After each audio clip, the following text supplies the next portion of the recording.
குருவின் தரிசனம் பெறுதல் வேண்டின் நம் கற்பக பெருமான் உச்சம் தலையில்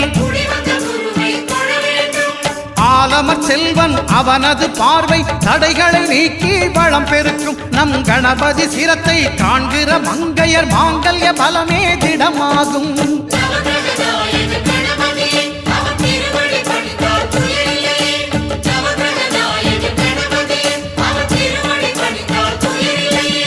ஒன்பது கோளும் ஒன்றாய் காண